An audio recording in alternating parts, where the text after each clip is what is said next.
সিঙ্গুরে BJP Hooghly সাংগঠনিক জেলার বিশেষ সাংগঠনিক বৈঠকে বিশৃঙ্খলা। বিজেপি রাজ্য সভাপতি শ্রমিক ভট্টাচার্য উপস্থিত হতেই একাংশ বিজেপি কর্মীরা ক্ষোভ প্রকাশ করতে থাকেন। বন্দে মাতরম গান গেয়ে বৈঠক শুরু হতেই সেই সময় বিজেপির কিছু কর্মীরা ক্ষোভে ফেটে পড়েন। এরপর দলের একাংশ কর্মীদের বৈঠকে বসতে না দেওয়ার জন্য ক্ষোভ প্রকাশ করেন একাংশ বিজেপি কর্মীরা।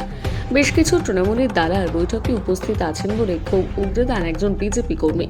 উত্তেজিত কর্মীদের সামাল দিতে ছুটে যায় বিজেপি রাজ্য সভাপতি শ্রমিক ভট্টাচার্য। তারপর দলের শীর্ষ নেতৃত্বরা বিক্ষুব্ধ কর্মীদের বুঝিয়ে বৈঠক কক্ষে নিয়ে যায়। বেশ কিছু কর্মী বিক্ষোভ দেখালো, অসন্তোষ প্রকাশ করলো, তাদের বসতে দেওয়া হয়নি। এটা হয়, এটা অতি উৎসাহে হয়েছে। সবাই এখানে আসার কথা ছিল না, নির্দিষ্ট কিছু ডাকা হয়েছে, তার বাইরে কিন্তু এসে গেছেন। এখন দীর্ঘদিন আমার সঙ্গে সম্পর্ক। আপনাকে উঠে আসতে হলো, দেখলাম উঠে এসে আপনি তাদের সঙ্গে কথা বলে নিয়ে গেলেন। যারা বসেছিলেন তারাও বিজেপি, যারা দাঁড়িয়েছিলেন তারাও বিজেপি। যিনি একজন বিক্ষুব্ধ ছিলেন উনি বলছিলেন বৈঠকে কোনো বিক্ষুব্ধ না, বিজেপিতে কোনো বিজেপি ক্ষুব্ধ তৃণমূলের বিরুদ্ধে। বলছি ওয়াকআপ বিল নিয়ে মুখ্যমন্ত্রী মমতা ব্যানার্জি উনি গ্রিন সিগন্যাল দিয়েছেন যে সেন্ট্রাল গভর্নমেন্টে উনি গ্রিন সিগন্যাল দেবার কি